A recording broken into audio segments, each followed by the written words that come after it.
लखनऊ में युवक का सवारी गाड़ी के ऊपर स्टंट करते वीडियो हुआ वायरल। युवक ब्लैक फिल्म लगाकर ट्रैफिक नियमों की उड़ा रहा धज्जी।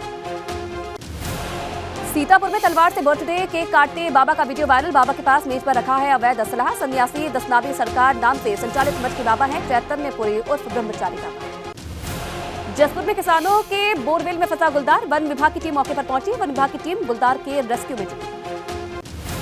बुलंदशहर में आयोजित पंजाबी नाइट में उमड़ी दर्शकों की भारी भीड़। जस्सी गिल और बब्बल राय को देखने के लिए पेड़ पर चढ़ गए लोग। पुलिस की सुरक्षा व्यवस्था की खुली। मऊ के कोपागंज में काछी कला गांव में खेत में खड़ी फसल में लगी आग। करीब 20 से 25 बीघा गेहूं की फसल जलकर हुई खाक। मौके पर पहुंचे दमकल कर्मियों ने बुझाई आग। इटावा में झंडा चढ़ाने के कार्यक्रम के दौरान दर्दनाक हादसा। बैंड पर नाचते समय ट्रांसफार्मर छूट जाने से 5 लोगों को लगा करंट। हादसे में एक व्यक्ति की मौत, 4 बच्चे गंभीर रूप से घायल।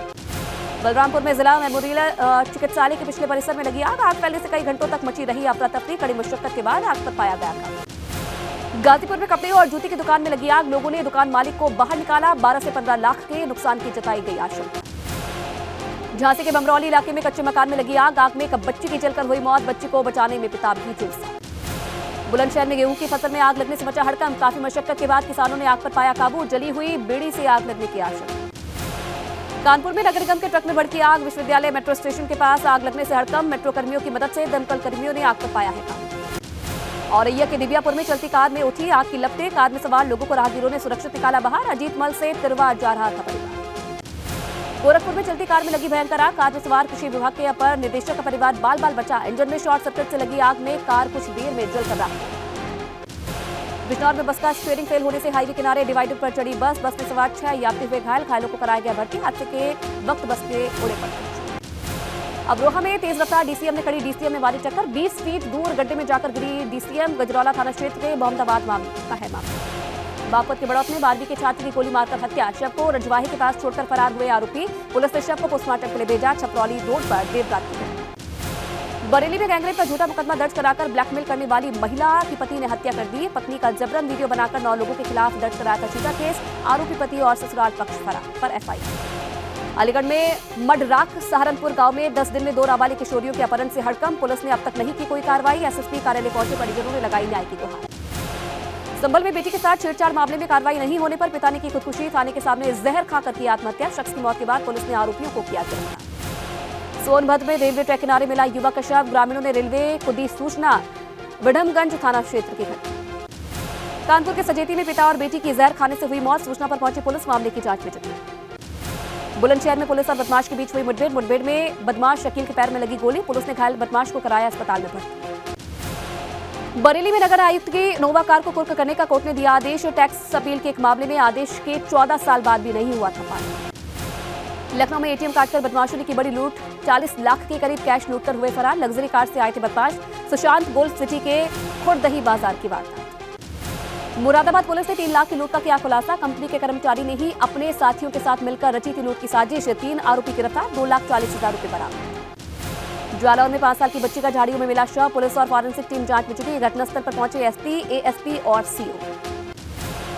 रामपुर पुलिस ने किया सेक्स रैकेट का खुलासा। 9 महिलाओं समेत 2 युवक गिरफ्तार किए गए। हजरतपुर के एक घर में चल रहा था सेक्स रैकेट। रैकेट में शामिल 3 फरार लोगों की तलाश जारी।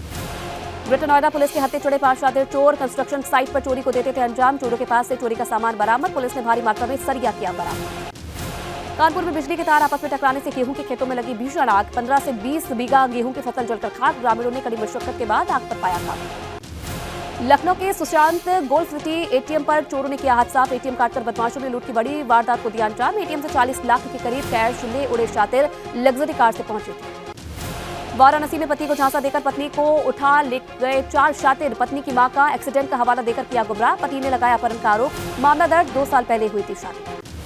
सुल्तानपुर में सौली से सपा विधायक ताहिर खान की निधि से लगाई गई 8 फ्लाइट लाइट चोरी। करीब 3 लाख रुपए बताई जा रही है कीमत। एसपी ने मामले में जांच के कार्रवाई के आदेश दिए। गैंगस्टर दीपक पहलवान उर्फ बॉक्सर ने मुरादाबाद के फर्जी पते पर बरेली पासपोर्ट ऑफिस से बनवाया था पासपोर्ट की जांच रिपोर्ट देने वाला सिपाही सस्पेंड। एसएसपी मुरादाबाद ने दिए जांच के आदेश। लखनऊ में सपा के खिलाफ प्रधानों ने किया विरोध प्रदर्शन। सपा नेता रामगोपाल यादव का फूका पुतला। प्रधानों को चोर बताने पर भड़के प्रधान। कहा जब तक माफी नहीं मांगते रामगोपाल यादव हम लोग करते रहेंगे प्रदर्शन। उमेश पाल मर्डर केस को लेकर बड़ा खुलासा। वारदात में 12 से ज्यादा आईफोन का हुआ था इस्तेमाल। कोड वर्ड में बनाई गई थी आईफोन की आईडी। माफिया अतीक के पुश्तैनी घर से बरामद रजिस्टर से हुआ खुलासा। अतीक अहमद के ध्वस्त घर से मिले आईफोन, बरामद आईफोन का इस्तेमाल उमेशपाल हत्याकांड में किए जाने की आशंका है। बेटी अली के 2 आधार कार्ड भी मिले। योगी कैबिनेट की बैठक हुई खत्म, बुनकरों की बिजली वाली मांग के प्रस्ताव को मिली मंजूरी। नगर विकास विभाग के लिए 1000 करोड़ से ज्यादा की योजनाएं मंजूर।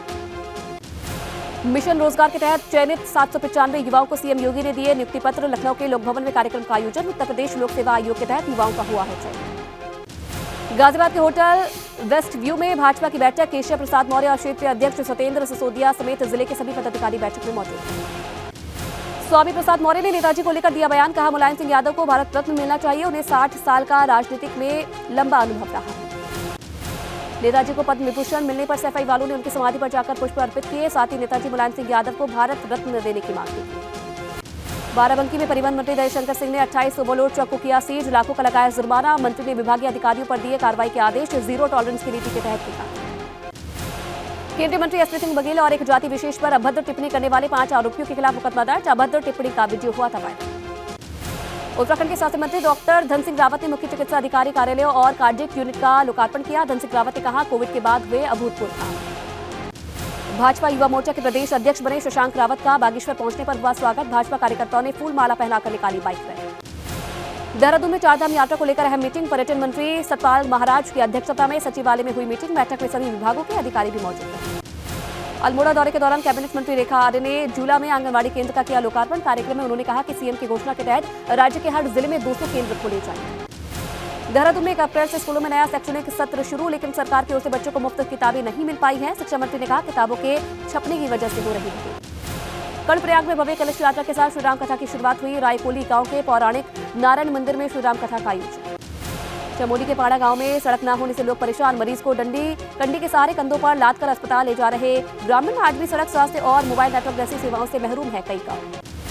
नोएडा के सेक्टर 62 में ट्रैफिक पुलिस के नहीं होने से लगा जाम। गाजियाबाद से नोएडा जाने वाली सड़क पर लिबर चौक तक लगा जाम। करीब 2 किलोमीटर के लंबे जाम से परेशान हो रहे हैं। एएमयू के जवाहरलाल नेहरू मेडिकल कॉलेज में जूनियर डॉक्टर्स की दबंगई का मामला सामने आया है। डॉक्टर पर तीमारदारों के साथ मारपीट का आरोप। आरोपी डॉक्टर के खिलाफ कार्रवाई की। नोएडा में एआरटीओ ऑफिस में किसानों का हल्ला बोल। किसानों ने एआरटीओ विभाग में भ्रष्टाचार के आरोपों में प्रदर्शन किया है। ट्रैक्टरों पर हो रही कार्रवाई के विरोध। सोनभद्र में कंपोजिट स्कूल के मिड डे मील में कीड़े निकलने का मामला सामने आया है। गुस्साए अभिभावकों ने किया हंगामा। शिक्षा विभाग के अधिकारी कह रहे जांच के बाद कार्रवाई की। नोएडा की सड़कों पर अवैध पार्किंग करने वालों पर पुलिस का एक्शन। अभियान चलाकर 176 गाड़ियों का काटा चालान। 3 गाड़ियों को किया गया सीज। धरती पुत्र मुलायम सिंह यादव को मरणोपरांत पद्म विभूषण सम्मान से सम्मानित किया गया। उनकी तरफ से यह सम्मान उनके बेटे अखिलेश यादव ने राष्ट्रपति भवन में ग्रहण किया। श्री मुलायम सिंह यादव मरणोपरांत लोक कार्य उनके पुत्र श्री अखिलेश। राष्ट्रपति भवन में आयोजित समारोह में उत्तर प्रदेश के 3 बार मुख्यमंत्री, देश के रक्षा मंत्री, धरती पुत्र के नाम से जाने वाले दिवंगत नेता मुलायम सिंह यादव को पद्म विभूषण सम्मान से नवाजा गया। समारोह में प्रधानमंत्री मोदी और गृह मंत्री अमित शाह भी मौजूद थे। मुलायम सिंह यादव के बेटे और सपा अध्यक्ष अखिलेश यादव ने राष्ट्रपति द्रौपदी मुर्मू के हाथों सम्मान ग्रहण किया। इस खास मौके पर मुलायम सिंह यादव के दोनों भाई शिवपाल यादव और रामगोपाल यादव भी मौजूद थे। दोनों भाइयों के अलावा नेताजी के भतीजे धर्मेंद्र यादव भी इस खास पल के गवाह बने। देश की सियासत में मुलायम सिंह यादव बड़ा नाम थे। उन्होंने समाजवाद की राजनीति को आगे बढ़ाया। इस बार 7 हस्तियों को मरणोपरांत पद्म पुरस्कारों से नवाजा गया है। गौरतलब है कि गणतंत्र दिवस की पूर्व संध्या पर इस सम्मान के बारे में नामों की घोषणा की गई थी, जिसे राष्ट्रपति भवन में प्रदान किया गया। पद्म सम्मान देश के सर्वोच्च नागरिक सम्मानों में से एक है और ये 3 श्रेणियों यानी कि पद्म विभूषण, पद्म भूषण और पद्मश्री प्रदान किए जाते हैं। तो समाजवादी पार्टी के संरक्षक मुलायम सिंह यादव को मरणोपरांत मिले पद्म विभूषण सम्मान के बाद एक बार फिर से सपाइयों ने भारत रत्न की मांग को धार देनी शुरू कर दी। मुलायम सिंह यादव के गांव सैफई में पद्म विभूषण मिलने पर ग्रामीणों ने नेताजी की समाधि पर फूल चढ़ाकर उन्हें नमन किया। पद्म विभूषण मिलने पर उनके चेहरे पर खुशी तो झलकी, लेकिन भारत रत्न नहीं मिलने को लेकर एक टीस भी दिखी। आदरणीय नेताजी भारत रत्न के लिए सही मायने में हैं। अपने बयानों से सुर्खियों में रहने वाले स्वामी प्रसाद मौर्य ने नेताजी की उपलब्धियां बताते हुए भारत रत्न से इतर किसी भी सम्मान को उनके कद से विपरीत बताया है। भारत रत्न के ही काबिल थे श्री मुलायम सिंह यादव जी, उनको भारत रत्न ही दिया जाना चाहिए था। वहीं सपा सांसद एसटी हसन ने भी दिवंगत नेता मुलायम सिंह यादव को भारत रत्न देने की मांग की है। पद्म विभूषण मिला, हम शुक्रगुजार हैं, लेकिन हम तो ये चाहते थे कि उनको भारत रत्न मिलना चाहिए। वहीं अपना दल एस के कार्यकारी अध्यक्ष आशीष पटेल ने मुलायम सिंह यादव को पद्म विभूषण का सम्मान देने पर पीएम मोदी और गृह मंत्री अमित शाह का शुक्रिया अदा किया है। इसके लिए माननीय प्रधानमंत्री श्री नरेंद्र मोदी जी को और माननीय गृह मंत्री श्री अमित शाह जी को, दोनों को धन्यवाद देना चाहता हूँ कि उन्होंने नेताजी को इस पुरस्कार के लिए चयनित करने का काम कराया है। जाहिर है नेताजी का सम्मान सिर्फ सम्मान भर ही नहीं बल्कि इसमें तमाम दलों को सियासी नफा नुकसान भी दिख रहा है। वहीं भगवान श्री राम के बारे में आपत्तिजनक टिप्पणी करने के आरोप में समाजवादी पार्टी के राष्ट्रीय महासचिव स्वामी प्रसाद मौर्य पर एक बार फिर से मुकदमा दर्ज हुआ है। दरअसल 3 अप्रैल को रायबरेली में अखिलेश यादव ने स्वामी प्रसाद मौर्य के साथ कांशीराम की मूर्ति का अनावरण किया। इसी दौरान जनसभा में स्वामी प्रसाद मौर्य का नारा लगाते हुए एक वीडियो वायरल हुआ, जिसमें स्वामी प्रसाद मौर्य मंच से नारा लगाते हुए दिख रहे हैं। मुलायम कांशीराम हवा में उड़ गए। स्वामी प्रसाद मौर्य नारे को पूरा तो नहीं करते, लेकिन आरोप है कि वो भीड़ को उकसाने की कोशिश कर रहे हैं और धार्मिक भावनाएं भड़का रहे हैं। अभी मेरी आवाज भारी है आप पर, ये फिर से बोलिए, जब मैं मुझसे ज्यादा आपकी भारी आवाज होगी तब मैं बंद करूंगा। मिले मुलायम कांशीराम। इसी वीडियो को आधार बनाकर रायबरेली में ही स्वामी प्रसाद मौर्य के खिलाफ धार्मिक सौहार्द बिगाड़ने के आरोप में मुकदमा दर्ज किया गया है। तहरीर के आधार पर कोतवाली नगर में मुकदमा पंजीकृत किया गया है, जिसकी विवेचना की जा रही है। हालांकि खुद स्वामी प्रसाद मौर्य ने एबीपी गंगा से बात करते हुए अपने बयान पर सफाई पेश की है। सरकार 10 भावना से काम कर रही है, यही कारण है। किसी ने मेरा सिर कलम करने के लिए 51 करोड़, किसी ने 51 लाख, किसी ने 21 लाख की सुपारी दी। किसी के खिलाफ एफआईआर नहीं। समाजवादी पार्टी और बहुजन समाज पार्टी के बीच जुबानी जंग कोई नई बात नहीं है, लेकिन स्वामी प्रसाद मौर्य के बयान पर एक बार फिर से बसपा प्रमुख मायावती ने सपा अध्यक्ष अखिलेश यादव पर तंज कसा है। बसपा सुप्रीमो मायावती एक के बाद एक 3 ट्वीट करते हुए आरोप लगा दिया कि समाज में जातिवाद देश फैलाना समाजवादी पार्टी का स्वभाव है। मायावती ने लिखा है, सपा प्रमुख की मौजूदगी में लगाए मुलायम कांशीराम हवा में उड़ गए जय श्री राम के नारे को लेकर रामचरितमानस विवाद वाले सपा नेता पर मुकदमा होने की खबर आज सुर्खियों में है। वास्तव में यूपी के विकास और जनहित के बजाय जातिवादी देश और अनर्गल मुद्दों की राजनीति करना सपा का स्वभाव रहा है। मिले मुलायम कांशीराम हवा में उड़ गए जय श्री राम, यूपी की सियासत में 30 साल पहले दिए गए इस विवादित नारे ने एक बार फिर से प्रदेश में भूचाल खड़ा कर दिया। मायावती ने अपने दूसरे ट्वीट में 1993 के इसी घटनाक्रम का जिक्र किया है। ये हकीकत लोगों के सामने बार बार आती रही है कि 1993 में कांशीराम ने सपा बसपा गठबंधन मिशनरी भावना के तहत बनाई थी, लेकिन मुलायम सिंह यादव के गठबंधन का सीएम बनने के बावजूद उनकी नियत पाक साफ न होकर बसपा को बदनाम करने और दलित उत्पीड़न को जारी रखने की रही। इसके साथ ही बसपा प्रमुख ने हिदायत देते हुए लिखा है कि सपा की हरकतों से दलित, अन्य पिछड़ों और मुस्लिम समाज को सावधान रहने की सख्त जरूरत है। वहीं उमेशपाल हत्याकांड को लेकर एक और सनसनीखेज खुलासा हुआ है। ये खुलासा अतीक अहमद के पुश्तैनी घर से बरामद एक रजिस्टर से हुआ है। अतीक अहमद के इस ध्वस्त मकान के मलबे से उमेशपाल हत्याकांड का बड़ा सुराग हाथ लगा है। ये मकान अतीक अहमद का पुश्तैनी मकान था, जिसे सितंबर 2020 में बुलडोजर से ध्वस्त कर दिया गया था। पुलिस कस्टडी रिमांड में लिए गए नौकर राकेश उर्फ लाला की निशानदेही पर पुलिस ने यहां से एक बैग और आईफोन बरामद किया है। जेल में की गई पूछताछ में अतीक अहमद के घरेलू नौकर राकेश उर्फ लाला ने बताया था कि उसने वारदात के बाद अतीक अहमद के पुश्तैनी मकान का जो मलबा है, उस मलबे में काले रंग का एक बैग छिपा कर रखा हुआ है। उस बैग में एक आईफोन है, कुछ आधार कार्ड हैं। हैरानी की बात यह है कि उस आईफोन में अतीक की आईडी बड़े अशरफ की छोटे और शूटर गुलाम की आईडी उल्लू के नाम से बनी थी। तीनों आईडी अलग अलग फोन पर चलाई जा रही थी और इस फोन से ही पूरा प्लान तैयार किया गया था। जो कोड वर्ड तैयार किए गए थे उसमें माफिया अतीक अहमद को बड़े नाम दिया गया था। इसके साथ साथ बरेली जेल में बंद अशरफ को छोटे नाम दिया गया था। वारदात में जो शूटर शामिल थे उन्हें भी अलग अलग कोड वर्ड अलॉट किए गए थे, जैसे शूटर गुलाम को उल्लू कोड वर्ड दिया गया था। इस मामले के तार अब यूपी के बाहर भी जुड़ रहे हैं। एसटीएफ ने हैदराबाद से 2 लोगों को हिरासत में लिया है, जिनसे पूछताछ की जा रही है। उन्नाव में बना फीकल स्लज ट्रीटमेंट प्लांट अब अपनी बदहाली की कगार पर पहुंच चुका है, क्योंकि अब ये लापरवाही की भेंट चढ़ गया है। आपके टैक्स से बना ये FSTP यानी फीकल स्लज ट्रीटमेंट प्लांट अब अपनी बदहाली पर आंसू बहा रहा है, क्योंकि ये प्लांट पिछले 3 महीने से बंद पड़ा है। पहले तो ये सोलर सिस्टम से चलता था, लेकिन वो भी 3 साल पहले बंद हो गया। दरअसल ये फीकल स्लज ट्रीटमेंट प्लांट साल 2018 में बना था। इसमें 4 करोड़ 39 लाख की लागत आई थी। ये स्लज ट्रीटमेंट करके सॉलिड और लिक्विड अलग होता था। बचे सॉलिड वेस्ट से खाद बनता है, जबकि बचे लिक्विड का इस्तेमाल खेतों की सिंचाई के लिए किया जाता है। शाम ये होता कब से ये बंद पड़ा हुआ है? 3 महीना हो गया। क्या दिक्कतें क्या आ रही हैं? सर लाइट हमें नहीं मिल पा रही। कनेक्शन नहीं हुआ अभी कनेक्शन नहीं हुआ। और ये जो सोलर सिस्टम लगा हुआ है, ये बैटरियाँ इसकी ख़राब हो गई, इसी वजह से प्लांट हमारा बैठ जाता है। चालू करते हैं, आधा घंटा 15 मिनट के लिए बच जाता है। कुछ अब क्या 1-2 मोटरें चलती हैं सर, उससे क्या होगा? जब पूरा प्लांट चलाएंगे तो पूरा प्लांट के लिए पूरी मोटरें चलना चाहिए। हालांकि आलम यह है कि अब यहाँ ना तो अपशिष्ट के टैंक आते हैं, न ही किसानों को खाद मिल पा रही है, क्योंकि करोड़ों की लागत से बना ये ट्रीटमेंट प्लांट नगरपालिका की उदासीनता का शिकार बन चुका है और शिकायत करने के बावजूद भी अधिकारी सुनने को तैयार नहीं है। वहीं दिल्ली के रामलीला मैदान में किसान मजदूर संगठनों ने 13 सूत्री मांगों को लेकर प्रदर्शन किया, जिसमें देश भर के 20 से ज्यादा राज्यों के किसानों और मजदूरों ने मजदूर किसान संघर्ष रैली में कूच किया। किसानों और मजदूरों की बड़ी भीड़ से पूरा रामलीला मैदान खचाखच भरा रहा और लेफ्ट पार्टियों के बैनर तले हो रहे इस रैली में हर ओर सिर्फ लाल झंडे ही दिखाई दे रहे थे। दरअसल किसानों के जो अहम मुद्दे हैं उनमें न्यूनतम भत्ते की मांग, प्राइवेटाइजेशन के खिलाफ ठेकेदारी प्रथा खत्म करने की मांग, किसानों के लिए केंद्र से कर्ज माफी, 60 साल से अधिक उम्र के किसानों को पेंशन, अमीरों पर टैक्स बढ़ाने की मांग समेत कुल 13 सूत्री मांगों को लेकर प्रदर्शन किया गया। उधर रैली में सीपीआई-एम के महासचिव सीताराम येचुरी भी प्रदर्शन में शामिल हुए। उन्होंने केंद्र सरकार को किसान विरोधी बताया।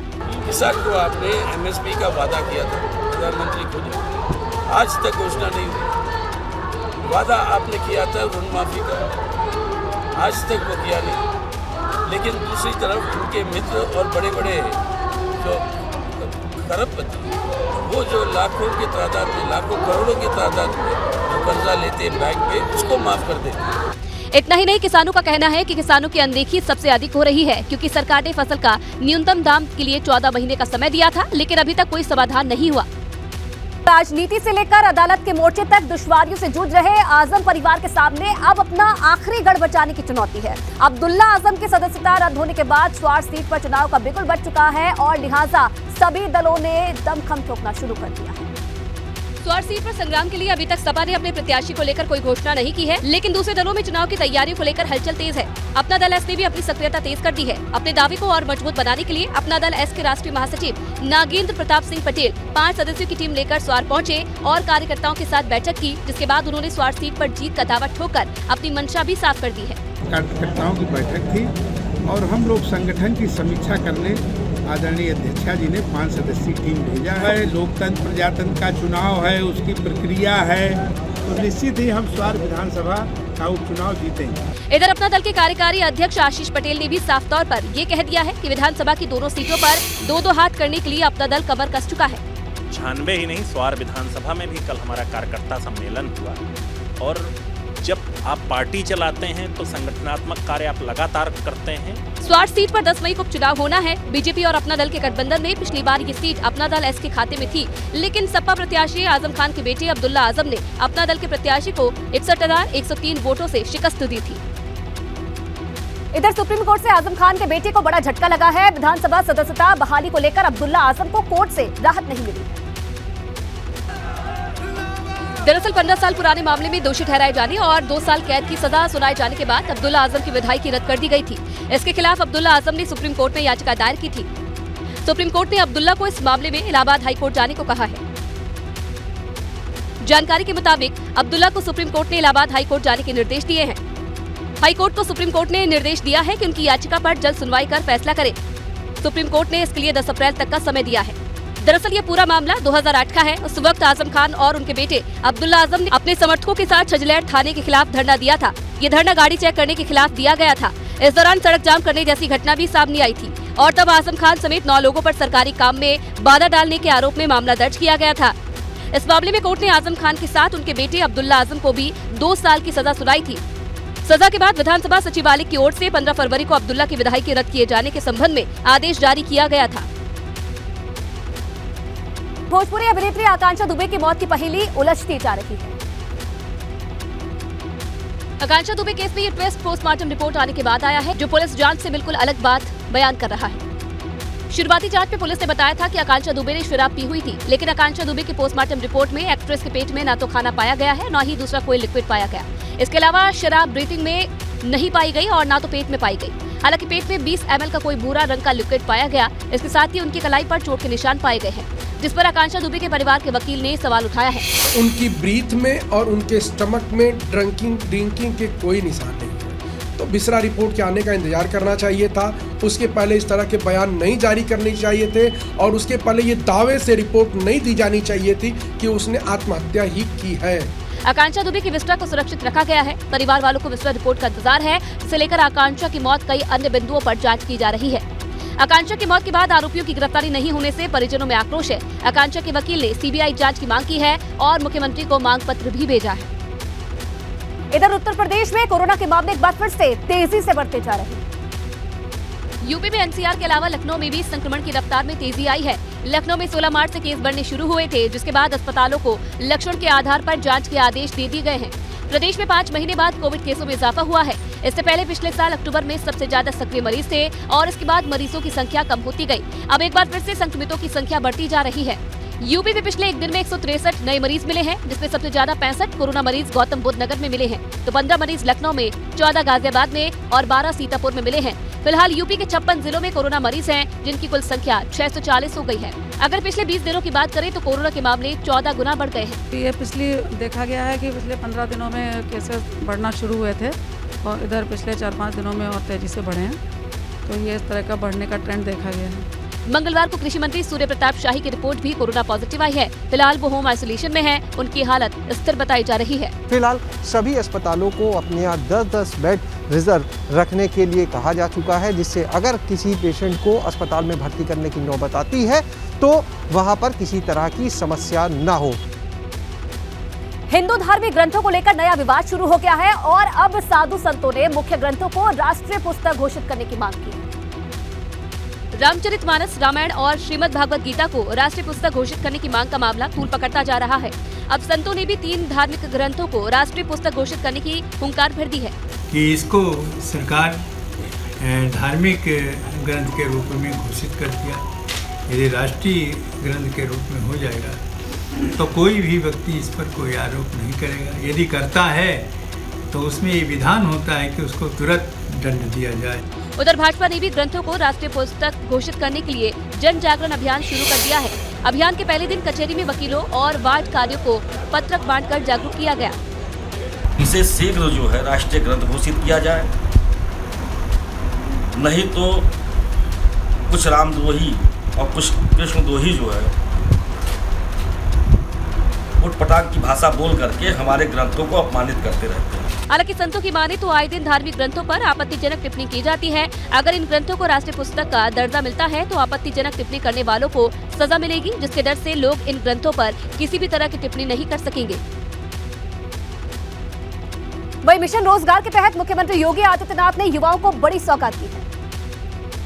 यूपी के युवाओं को दूसरे राज्यों में नौकरी ढूंढने न जाना पड़े, इसके लिए योगी सरकार रोजगार को लेकर पूरी तरह से प्रतिबद्ध होकर काम कर रही है और इसी कड़ी में 11 विभागों में चयनित कुल 795 युवाओं को नियुक्ति पत्र सौंपा गया। लोक भवन में हुए कार्यक्रम में सीएम योगी आदित्यनाथ ने खुद युवाओं को नियुक्ति पत्र बांटे हैं। अपनी नौकरी के लिए इस सरकार के समय आवेदन किया, पूरी ईमानदारी के साथ चयन की एक प्रक्रिया को आगे बढ़ा करके आपका चयन हुआ। किसी भी स्तर पर आवेदन करने से लेकर के किसी भी स्तर की परीक्षा में आपको कहीं किसी की सिफारिश करवाने की आवश्यकता महसूस नहीं हुई। आप यहाँ पर आए, आपको यहाँ पर नियुक्ति पत्र वितरित भी हो रहे हैं। आज से आप उत्तर प्रदेश सरकार के उन संबंधित विभागों के एक पार्ट बन गए। इतना ही नहीं, सीएम ने कहा कि पहले यूपी में मुन्ना भाई सक्रिय थे, लेकिन अब यूपी में सॉल्वर गैंग नहीं चलता और हर विभाग अपना सही से काम कर रहा है। हालांकि मिशन रोजगार के तहत योगी सरकार पिछले 6 साल में 5.5 लाख से ज्यादा युवाओं को सरकारी नौकरी दे चुकी है। योगी 2.0 में अब तक 32,436 अभ्यर्थियों को सरकारी नौकरी दी जा चुकी है। वहीं सोनभद्र के रॉबर्ट्सगंज ब्लॉक के एक स्कूल में मिड डे मील में कीड़े मिलने पर ग्रामीणों ने हंगामा कर दिया। अगर आपका बच्चा कंपोजिट विद्यालय में पढ़ रहा है तो आप सावधान हो जाएं, क्योंकि स्कूल में दिए जाने वाले मिड डे मील में कहीं आपके बच्चे के सामने कीड़ा तो नहीं परोसा जा रहा। आप हैरान मत होइए, क्योंकि ये तस्वीरें ही काफी है ये बताने के लिए कि आपके बच्चे को सच में ही कीड़ा परोसा जा रहा है। बच्चों के स्वास्थ्य से खिलवाड़ करने वाली ये तस्वीरें रॉबर्ट्सगंज ब्लॉक के कंपोजिट विद्यालय बहेरा की है, जहां मिड डे मील में घटिया किस्म के चावल का इस्तेमाल हो रहा था। सिर्फ चावल ही नहीं, यहाँ तो कीड़े वाली सोयाबीन भी बच्चों को खिलाई जा रही थी। यही नहीं, इस स्कूल ने तो स्वच्छ भारत मिशन की धज्जियां उड़ा दी, क्योंकि ये गंदगी की तस्वीरें इसकी तस्दीक दे रही है। अब आप स्कूल का किचन ही देख लीजिए, आपको ये कहां से किचन लग रहा है? किचन तो कम, ये किसी कबाड़ खाने से कम नहीं। हालांकि बच्चों ने जब परिजनों से इस बात की शिकायत की तो परिजनों ने स्कूल में हंगामा कर दिया और सीधे बेसिक शिक्षा अधिकारी से शिकायत करने पहुंच गए। जी, प्रकरण संज्ञान में आया है जो है, तो संबंधित खंड शिक्षा अधिकारी से संपूर्ण प्रकरण की इसमें जाँच कराई जाएगी और उनको निर्देशित भी कर दिया गया है, जो भी दोषी होगा उचित कार्रवाई। हालांकि बेसिक शिक्षा अधिकारी ने मामले में जांच की बात कही है, क्योंकि पिछले दिनों घोरावल में भी एक स्कूल में बच्चों को नमक रोटी खिलाने का वीडियो वायरल हुआ था। उधर अब एक बार फिर से नया वीडियो वायरल होने से विभाग में हड़कंप मचा हुआ है।